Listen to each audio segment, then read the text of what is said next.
Hello YouTube, it is Championdjk coming at you again with another Throwback Thursday, back to the days of when I used to customize, well, just call it Diecast, Hot Wheels. What we're looking at is Matchbox right now. This is one of my early customs, like I've had a long career or something. Anyway, I used to number my customs. If you go back and check out, this is the part 3. If you go back and check out the other parts before this, I kind of explained maybe more about, when I used to make customs and all that stuff and how I used to number them, all that jazz. I used to log them and everything. It's just a fun thing. So this is going to be part 3, and I think we're actually going to have one more part yet. So this will be a 4-part series. This is part 3.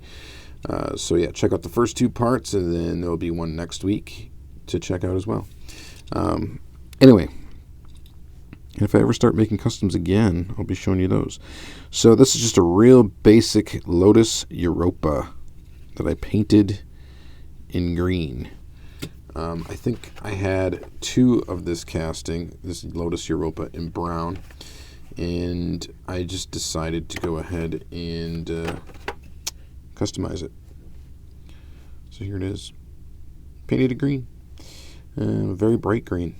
Did a little bit of detailing on it. Did some headlights on there. It turned out okay. Look at those taillights, though. Look at that hand-painted W9. Just kidding. Yeah, of course that was already on there. It is a tapped and screwed custom. Yeah, just something real basic. Left the original wheels on it and everything. And just super basic. Just a real basic little Lotus Europa.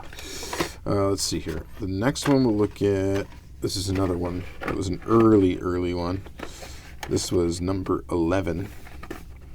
This is the McLaren P1. I think what I was trying to do with this was just trying to make this car look like more like a 90s Hot Wheel with Ultra Hots. It's like an early 90s Hot Wheel. I just thought that would be fun to do. And I did it with this model, making it a sparkly yellow with a blue interior. Did a little headlight painting, not great looking, and then did a little bit of the painting on the back here for a detail. Looks okay. Screwed and tapped. Really at this stage I was just kind of practicing, getting paint to stick to metal and being able to like wheel swap and screw and tap the base. So either way, I think that's kind of cool. It looks okay. It's kind of goofy, but I did another one in black when I gave it away to somebody. It's like a black sparkly McLaren. Kind of cool. Here's just a plain old wheel swap. I thought this was a great combination. I think this was Lamar Fashion, if you remember him from back in the YouTube days. He told me to do this base swap. So this is a base swap car. It is the base from the Japan Historics from Car Culture. And it is the body from the Kmart exclusive Datsun 510 wagon. And actually, and that's all that was done. I didn't do any like painting of details or anything like that. And honestly, I think this thing looks awesome.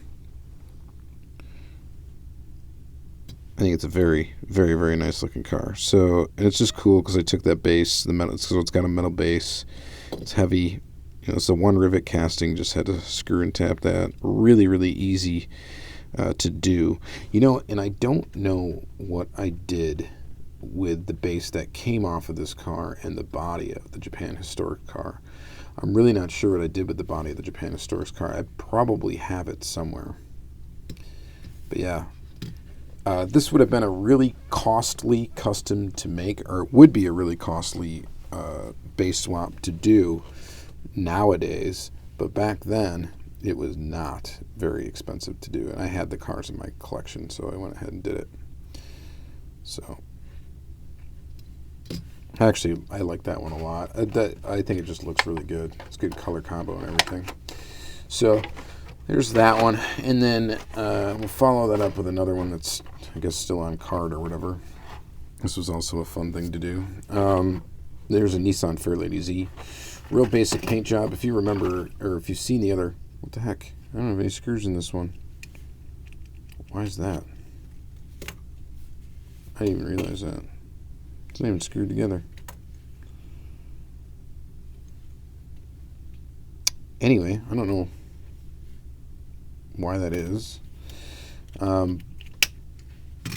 But if you watched the first episode of this little mini series, I did a bunch of Porsches with the same like decal and a number on the side. And it turned out okay on this. Looks alright. You know, I would like to get into customizing again. I think it would be fun. I just really want an airbrush. I don't want to deal with the rattle can stuff. The other trouble is, you know, I live in Wisconsin, and we don't have, and I would definitely have to try to pull this off outside, and we don't really have the weather for it, so. And then there's this. Here's a Toyota AE86 Corolla. I don't think we've seen this tooling in a while, huh? Painted this kind of nice color and try to do some detailing on it. This is one of those trying to practice details and trying to get them to look good. It looks okay. I mean, it's passable, right? But not great. The details are just so hard to paint and get good results. I tried and tried and tried. Probably should have invested in some quality paint brushes. That probably would have helped a little bit. These wheels, I don't remember where I pulled these wheels off of. But I do think they look kind of cool on this car. It doesn't look bad. It's not terrible, right? Kind of neat, though. Here's one that I thought turned out really good. This was a Camaro that I literally just put like NASCAR wheels on. The old Hot Wheels were like rubber NASCAR wheels. Put NASCAR wheels on, and then I played with these press-on decals. I think these decals were originally made for Pinewood Derby cars, and then I just put them on Zamac. Thought it would be fun, and then I, painted a little bit of detail on the car. It's cool because it's got Goodyear Eagle tires, and it says Eagle on the side. So did a little bit of decal and then clear coated it. I don't know. I think this one actually is kind of a cool custom. The decals look really nice. Actually on this thing. So that was an experiment. It's kind of fun to make, and looks like I tried to detail the base a little bit. So that was an experiment. This thing was fun to make, and I think it actually, I don't know, it looks pretty cool to me. Anyway, it's one of my favorite ones. Pretty nice. I have so many unfinished customs, by the way, too, that will probably never get finished. And then this, number 59. So this is the Back to the Future Time Machine hover mode, but I put it in the regular DeLorean casting. And honestly, this was a big pain in the butt to do. I did a really good job, though, on it. Not to toot my own horn here, but in order to get this to actually fit in here, I did have to cut the base. And you can't even really see the line of where I cut it and had to rejoin it. So part of the base is actually cut out and had to be glued back together. To make it fit. I don't know. There was a bunch of weird stuff I had to do with this. I think the windshield is actually from the original car. I don't think it's from the other one. So I had to modify that windshield piece as well. Anyway, there was a bunch of things that had to be done, little things, to get this thing to fit correctly in here. And I got it to fit correctly, and I think it looks pretty awesome. And it's just kind of a cool version of this DeLorean. So I think it just looked kind of neat. I actually saw somebody else do this on Instagram, and I decided to give it a shot. And I just think it turned out pretty good. So it was pretty fun. I just saw a picture of it. I didn't realize how much of a pain it was actually going to be, that you couldn't just swap out the parts and just be good to go. So there's that one. I don't know, whatever, that's kind of cool.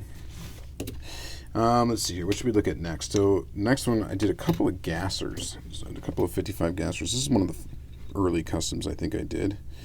Doesn't look like there's a number on it, but it is an earlier one. This was just me experimenting. I obviously chopped the roof off of the gasser. I painted it this orange, which didn't turn out great. It's actually starting to kind of crackle. It looks like the clear coat has reacted with the base coat. This one, I think I had to make my own axles. I did it with like pins, like needles or pins or whatever, and put them in brass tubes, which is not really a fun way to do it, by the way. It's effective. I mean, you can definitely get it done, but I just found it to be difficult to get all four wheels to be the exact. So you can see this is sitting at a little bit of a lean. I found it pretty hard to actually get that to happen. Probably if I redid it now, I'd find a more clever way to do it. But it looks okay. I had to, cut the windshield, stuff like that, glue the windshield in there. And I didn't really detail it much at all. Just more something weird. So this would be one I would actually consider just reclaiming the wheels if I got into customs again and doing something cooler with them. But it looks okay, not bad. This next one, though, I thought turned out a lot better, is this guy right here. So this one is pretty awesome. It's painted completely flat black, a little dusty. So completely flat black. I painted the wheels black, the rims black, that is. Did a little bit of detail on it. Oh yeah, so the big thing is I didn't just paint the body flat black. I also painted it gloss green and then put a flame mask over that, which the flame masks I got from Diecast. I also painted the base black, of course, and the interior I think I painted black as well. But Diecast, I don't know if he still sells these masks. They're painting masks. I think they're really made for airbrushes, not really for spray cans, but they're tricky to get to work with spray cans, but you can do it. And I think I did a pretty decent job of getting this one to work. So we got some green flames on the side of this gasser. And I think it turned out pretty awesome. I think this might have been, I don't know if this was, but it might have been my most liked photo ever on Instagram, is when I took a photo of this this gasser. One of the most popular castings, of course, from Hotwheels. And I don't know. I think it looks pretty awesome. So it's one of my favorites. This is a kind of blacked out gasser with bright or gloss green flames. That looked pretty cool. And it was fun to mess around with the paint mask and trying to get that to work. Which is tough. It's tough with spray cans are just so unpredictable sometimes when it comes to how they're going to adhere to metal. And all sorts of stuff, even if you do a lot of surface preparation and all of that. It's just, I just need to get into airbrushing. I think that would be a very, very fun thing to do. All right, next, what we're going to take a look at is the last stuff that we're going to look at is when I started experimenting with weathering. Now, I didn't do this. We're going to start with this one that's really like kind of overblown, or overdone, I should say. Weathering job. So, how did I do it? I did basically this very similar process on all of these, and it involved some chemicals. It was fun. Basically, what I would do for this casting, let's just use this as an example. What I would do is I would take this casting, and I believe the original color of this was yellow. As you can see, so this is actually, whatever's left here, the yellow is actually the original paint. What I would do is I would take something abrasive, like a file or something like that, and I would scrape off some of the paint in random places, or in places that it would make sense for it to be rusty, right? In this case, it was like all over the place. So I would try to scrape off some of the paint, scrape, file off some of the paint, I should say. And then the next thing I would do is give it a hydrochloric acid bath, or muriatic acid bath. I would leave it in the acid bath for a little while, and the paint would act as a mask for the acid in most cases. Of course, if the car wasn't painted on the underside of the body, you have bare metal. Anyway, anywhere that had bare metal, the acid would eat it way faster than anywhere that was covered by paint. So that would create this kind of eaten metal, give the metal some 3D texture kind of look at where it was eaten through, and some of it would eat almost all the way through, like you can see the roof right here. So after I did that, I made rust, and let's see, I'm a bit rusty at explaining this, pun intended. I would, basically what I would do is, I think it's steel wool. Oh man, what all's in there? It was steel wool, I think vinegar and hydrogen peroxide. I want to say that is the method I used to create rust. And it will rust the steel wool immediately. It'll make like a rust soup. And then what you can do is apply the rust to the car, and then take a heat gun and dry it real quick. So you're applying it, drying it, applying it, drying it, applying it, drying it, etc., until you get the desired look that you want. And then after that, you take a matte clear coat, and you can clear coat it, and that will set everything in stone.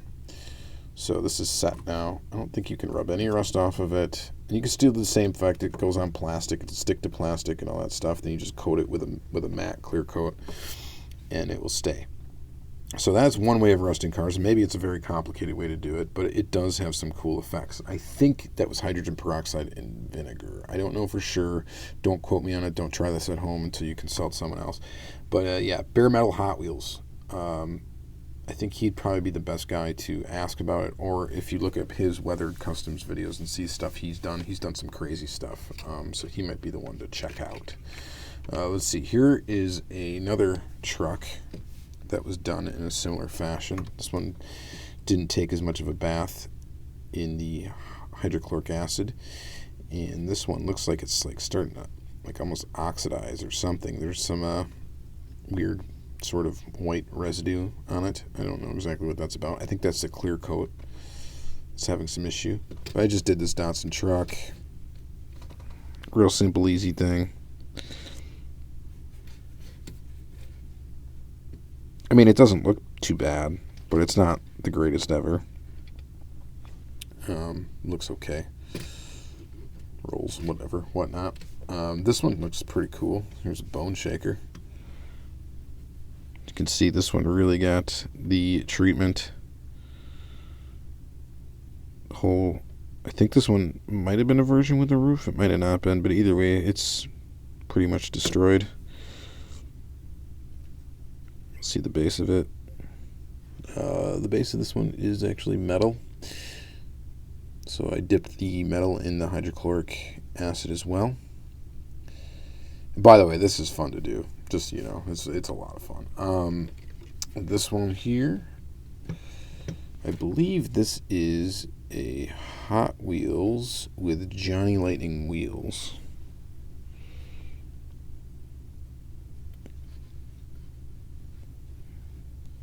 And this one, I think I just stripped it, that was it, and then did the rust effect on it. I think this one actually looks really good, in my opinion. Of course, I drilled through the freaking bed of the truck, trying to put that in there. Such a classic mistake when doing customs with trucks. You can see I did it on this one too. And on this one, I didn't even bother drilling too far into it. I didn't even put a screw there because I'm like, forget about it. And then I did this little RX-3.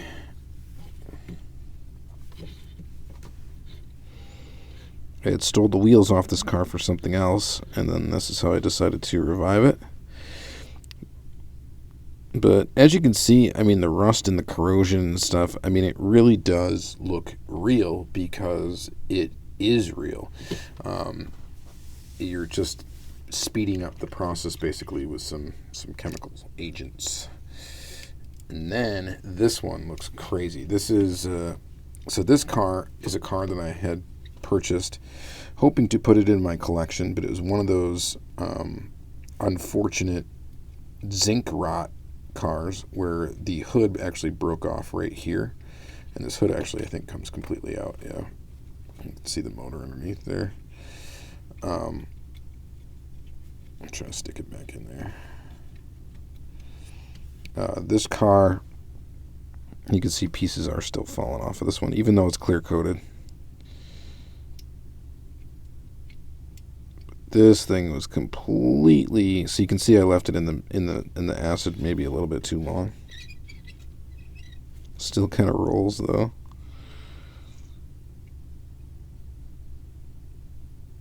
Anyway, I used this car to take some really cool pictures. I did post them to my Instagram at one point. Just some really cool stuff. This was actually, it turned out really cool, and the pictures turned out really cool of this. I tried to get it like up against a tree with stuff like growing out of it and all that stuff, and it was kind of difficult to try to get everything to look to scale because I just took the picture, next to something growing out of the ground. And I think it did actually turn out though really cool. I wonder if this trunk still opens on the back of this. Of course, the wing is missing on this Daytona, but whatever. I think it was really cool, and these are really, really fun to make. I wouldn't mind doing more stuff like that. It's a mess. You're dealing with some pretty caustic chemicals and stuff like that. So especially that hydrochloric stuff. So you got to be able to dispose of it properly, which is fairly easy to do, but it's just it's a bit of a mess. And me having small children and stuff around, I'd have to keep that stuff all safe and blah blah blah blah. So it wouldn't be very convenient for me to work on that kind of stuff now. We'll see what happens in the future as time goes on. Kids get a little bit older, and get time to kind of mess with this stuff again. And maybe I will make some more Hot Wheels customs eventually. But that's going to be it for this episode. Just wanted to share these with you now, and hopefully you thought they were kind of cool. If not, whatever, move on. But there'll be one more week. I still have some really cool stuff that I've made to show you yet. So tune in next week for another episode of this, and hopefully you enjoy it. And like I said, thank you very much. Thanks for watching. Have a great day.